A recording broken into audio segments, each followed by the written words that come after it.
Okay, so hello students. Today we start our new chapter, that is chapter number 3, motion in a plane. So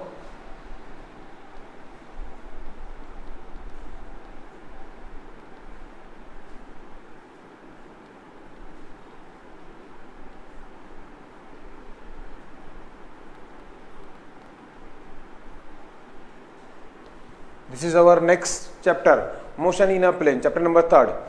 so motion means ये हम लोग already last time या जो भी आप लोगों ने पहले स्टडी किया था उसमें आपको पता है कि हम लोगों के पास स्टेट्स जो होते हैं वो 2 टाइप्स के होते हैं. स्टेट मीन्स वो केमिस्ट्री वाला स्टेट नहीं, आपका लिक्विड गैस और सॉलिड वाला नहीं. यहाँ पे स्टेट होगा हम लोगों का एक स्टैटिक और एक डायनामिक. एक होता है स्टैटिक और एक होता है dynamic. अब static means when the body is at rest and dynamic means when the body is in motion. means एक होगा अगर आप लोगों का कोई बॉडी या कोई पार्टिकल अगर रेस्ट कंडीशन पे है तो वो कौन सी स्टेट में हो गया, स्टैटिक और रेस्ट कंडीशन में. सेकेंड, अगर कोई बॉडी मोशन में होता है तो वो क्या होगा हम लोगों का, that is dynamic means motion. Okay, so अभी हम लोगों को स्टडी करना है motion in a plane. And what is mean by plane. तो बेसिकली हम लोगों के पास एक्सिस होते हैं, 3 एक्सिस होते हैं, एक्स, वाई एंड जेड. अब अगर ये एक्सिस फॉर्मेशन अगर हम लोग देखते हैं तो ऐसा एक्सिस आता है, ये वाई एक्स और ये हम लोगों का जेड. होता क्या है कि एक्स एक्सिस हॉरिजॉन्टल होता है, वाई एक्सिस वर्टिकल होता है और जेड जो एक्सिस होगा it is perpendicular to this plane. Means Z axis is toward the observer. For example मैं भी यहाँ पे खड़ा हूँ, जो थर्ड एक्सिस आएगा वो आपकी तरफ आएगा, मीन्स लाइक दिस. लेकिन ये दिखाई नहीं देता, ये आपको सिर्फ डॉट दिखाई देगा, तो इसके लिए हम लोग इसको यहाँ पे शो करते हैं. अब जो प्लेन आता है तो ये हमारा हो गया एक्स वाई प्लेन, ये हो गया हमारा वाई जेड प्लेन और ये हो गया हमारा Z X plane. Means 1 2 3 plane है. तो हम लोग इसको 3D 2D 2 डायमेंशनल 3 डायमेंशनल जो होता है वो इसी की बेसिस पे होता है कि कौन सा प्लेन में एक्ट हो रहा है. अभी यहाँ पे एक्स वाई प्लेन लोगे तो it is single plane. Motion in a plane, तो अब ये जो प्लेन है तो कौन से प्लेन में एक्ट होता है वो हम लोगों को देखना है. सो अभी हम लोग जो स्टडी करेंगे it is only for the 2 dimensional means X and Y. X and Y, तो यहाँ पे जो आएगा वो एक्स और वाई प्लेन में मीन्स पॉजिटिव क्वाड्रेंट में, यहाँ पे नेगेटिव, यहाँ पे नेगेटिव और यहाँ पे आप लोगों का पॉजिटिव. एक्स जो है यहाँ पे पॉजिटिव होगा, यहाँ पे नेगेटिव होगा, यहाँ पे नेगेटिव होगा, यहाँ पे पॉजिटिव होगा. तो X coordinates positive negative negative positive, Y coordinate positive positive negative negative. So ये अब हम लोगों को जो स्टडी करना है motion in a plane means किसी भी बॉडी का या किसी भी ऑब्जेक्ट का मोशन हम लोग को स्टडी करना है इन अ सिंगल प्लेन, और जो प्लेन में एक्ट होगा वो. सो अब इसके लिए हम लोगों के पास पहले सिंपल है, एक हम लोगों को बहुत बेसिक डेफिनेशन से चलना है. सबसे पहला डेफिनेशन आएगा what is mean bye displacement. First,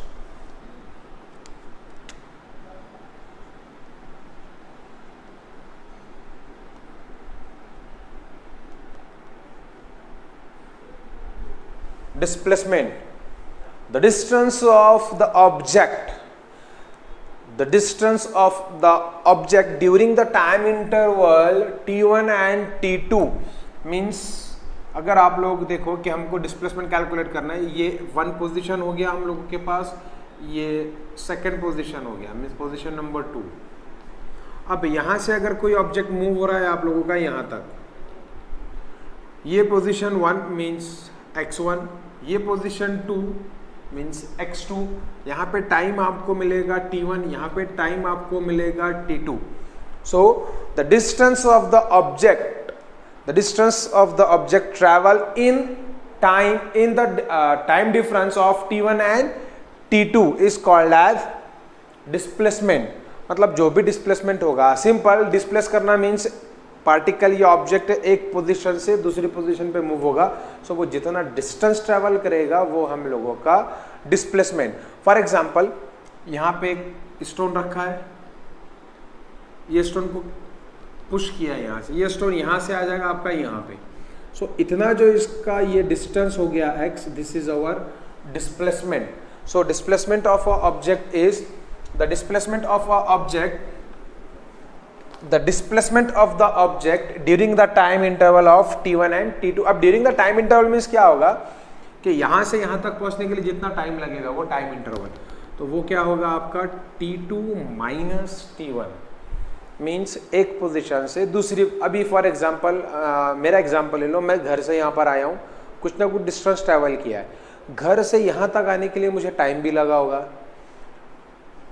simple सा एग्जांपल, मैं 12 बजे घर से निकला हूँ, 12:15 पे मैं क्लास पे आया हूँ, means 12 PM to 12:30 PM.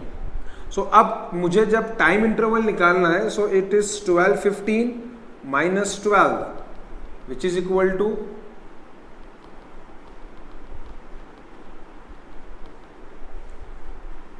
15 of minute. This is our time interval. Means घर से क्लास तक आने के लिए जो टाइम लगा है, कितना टाइम लगा है, मुझे 12 बजे घर से निकला था, 12:30 बजे क्लास पे आया, मीन्स 12:15 में से 12 माइनस करो, कितना बचता है 15 मिनट. मतलब घर से क्लास तक आने के लिए कितना टाइम लगा है 15 मिनट.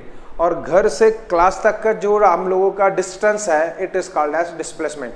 तो उतना डिस्प्लेसमेंट या उतना मैंने डिस्टेंस ट्रेवल किया है during the time interval of t1 and t2. ये हो गया हम लोगों का डिस्प्लेसमेंट.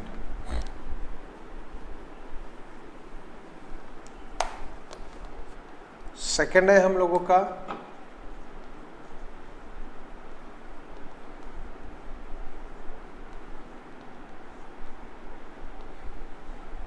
ये तो हो गया आप लोगों का डिस्प्लेसमेंट ड्यूरिंग द टाइम, मतलब ऑब्जेक्ट जितना मूव होगा वो जितने टाइम में आएगा वो. पाथ लेंथ दोनों सेम है, लेकिन ये डिस्टेंस है, ये पाथ लेंथ में वेक्टर फॉर्म आता है. मतलब इसमें क्या होगा, इसमें मैंने आपको सिर्फ डिस्प्लेसमेंट बोला, ये ऑब्जेक्ट का डिस्टेंस बोला, इसमें आएगा द पाथ और वेक्टर डिस्प्लेसमेंट. पाथ लेंथ में क्या आएगा, vector displacement in a time interval of t1 and t2. Vector क्यों आ रहा है, ये आपका स्केलर क्वांटिटी है. Displacement is a scalar quantity, इसमें आपके पास कोई डायरेक्शन नहीं होगा. मतलब एक पॉइंट से दूसरे पॉइंट तक चला गया, कोई डायरेक्शन नहीं है, यहां से यहां तक मूव हो गया, पॉइंट पोजीशन 1 से पोजीशन 2, नो प्रॉब्लम. सो ये डिस्प्लेसमेंट आ गया, it is a scalar quantity, मतलब ये स्केलर फॉर्म में हो गया. लेकिन जो पाथ लेंथ होगा ये हमारा वेक्टर फॉर्म में होता है. वेक्टर फॉर्म में क्या होगा कि it is a vector displacement during the time interval of t1 and t2. जितना वेक्टर डिस्प्लेसमेंट मतलब वो आपको डायरेक्शन के साथ मूव होगा, तो डायरेक्शन के साथ पोजीशन 1 से पोजीशन 2 पे आएगा.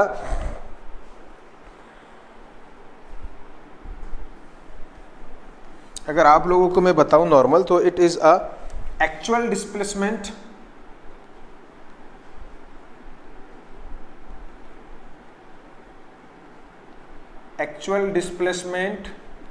travel by the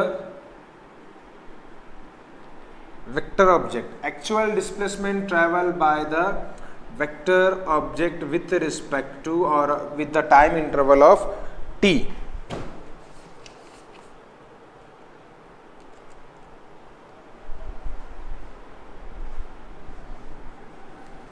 actual displacement travel by the vector object. और अगर आप लोग लिखोगे actual displacement travel by the object या वेक्टर ऑब्जेक्ट भी लिख दो आप, actual displacement travel by the object in motion. ये वर्ड आप लोगों के लिए आना चाहिए. मोशन मीन्स जहां पे मोशन आ गया means it is nothing but the vector formation. Motion means एक डायरेक्शन मिलेगा आपको, एक पॉइंट से दूसरे पॉइंट तक मूव होगा. ये आपका पॉइंट 1, ये हमारा पॉइंट 2, यहां से यहां तक मूव होगा with a motion, with a motion. तो मोशन के साथ अगर एक पॉइंट से दूसरे पॉइंट पे आ गया तो वो हम लोगों का हो गया simple path length. Next, sorry excuse me,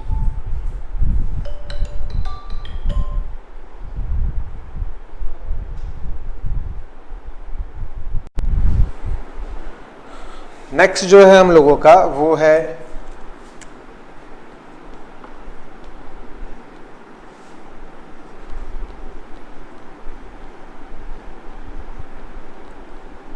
average velocity. पहले इसका मैं आपको फॉर्मूला लिख के देता हूं, v of average is equal to x2 minus x1 divided by t2 minus t1। What is mean by x2 minus x1 and what is mean by t2 minus t1। x2 minus x1 already आप लोगों को बता दिया है, displacement mean point 1 से point 2 की position तक के जब कोई पार्टिकल हम लोगों का मूव होता है, मीन्स एग्जांपल ये भी लिया है 1 और 2, यहाँ पे डिस्प्लेसमेंट मिलेगा x1, यहाँ पे डिस्प्लेसमेंट मिलेगा आपको x2। जब हम लोग डिस्टेंस ट्रेवल करते हैं एक पॉइंट से दूसरे पॉइंट पे आएंगे तो इसका जो डिफरेंस होगा, डिफरेंस कैसे होगा, क्योंकि मैक्सिमम डिस्टेंस x2 हो गया, मिनिमम x1 हो गया, तो इसका जो डिफरेंस आएगा x2 minus x1 is over x, right. ये हो गया हम लोगों का डिस्प्लेसमेंट। अब t2 minus t1 means this is the time interval.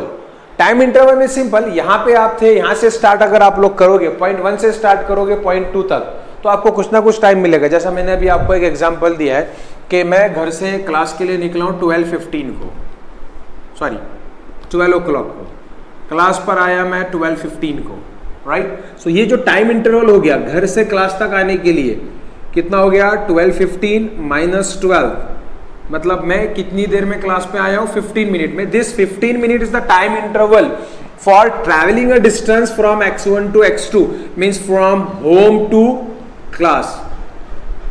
सो घर से क्लास तक आने के लिए कितना टाइम लगा, अब ये टाइम हम लोगों ने कैसा कैलकुलेट किया, ये होता है टाइम इंटरवल। घर से निकला था 12 बजे, क्लास पे पहुंचा 12:15 बजे, तो सेकंड पोजीशन वाला पॉइंट में टाइम में से फर्स्ट पोजीशन वाला टाइम हम लोग माइनस करते हैं। सो ये जो t2 माइनस t1 आ गया, ये हम लोगों का फाइनल पोजीशन, ये इनिशियल पोजीशन। तो फाइनल पोजीशन पे टाइम जितना रहेगा वो, और इनिशियल पोजीशन टाइम जितना रहेगा वो, दोनों का डिफरेंस आप लोग निकालोगे, सो वो हो जाएगा t2 minus t1 is equal to t। And the average velocity is nothing but the displacement for the position 1 to 2 with respect to the time interval. जो हम लोगों का डेफिनेशन है वेलोसिटी का, वेलोसिटी का डेफिनेशन क्या होता है, velocity is nothing but the rate of change of displacement dx with respect to time dt। ये हमारा velocity का definition हो गया, rate of change of displacement। now this rate of change of displacement का मतलब ही ये होता है, it is x2 minus x1। rate of change of displacement point 1 से 2 तक आ रहे हैं, तो ये दोनों का change of displacement means x2 minus x1 with respect to time means किसके साथ करोगे, टाइम इंटरवल के साथ। टाइम इंटरवल कितना आएगा, t2 माइनस t1, ये डेल्टा लिखा है। तो एवरेज जो वेलोसिटी होगा, it is nothing but the displacement with time interval, displacement with time interval t2 minus t1, this is our average velocity. इसके बाद नेक्स्ट है हम लोग, इससे ही सिमिलर है total, average velocity and average speed, fourth one.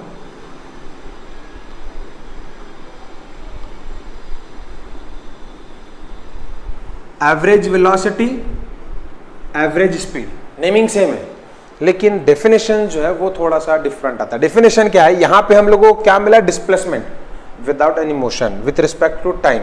ये क्या आ गया, स्पीड। पहले पढ़ाया था मैंने आपको डिस्प्लेसमेंट मींस अगर कोई ऑब्जेक्ट एक जगह से दूसरी जगह मूव होता है with the time interval, object move होगा विद द टाइम इंटरवल, तो वो क्या होगा, x2 minus x1। Path length क्या बोला है आप लोगों को, average displacement travel by the object in motion. अगर कोई ऑब्जेक्ट आप लोगों का मोशन के साथ मूव होगा तो वो क्या होगा, जितना डिस्टेंस ट्रेवल करेगा वो हमारा पाथ लेंथ। देखिए ये हो गया एवरेज वेलोसिटी, डिस्प्लेसमेंट से आएगा आपको एवरेज वेलोसिटी, पाथ लेंथ से मिलेगा हम लोगों को average speed. Means the object travel अगर डेफिनेशन आप लोगों को बोलना है इसका एवरेज स्पीड का, इसका क्या बोला था मैंने आप लोगों को, the displacement with time interval. इसका क्या होगा, पाथ लेंथ, इसका होगा आपका path length with respect to time interval. Means अगर एवरेज स्पीड आप लोगों को चाहिए, average speed is equal to path length divided by time interval. ठीक है, सो ये एवरेज वेलोसिटी और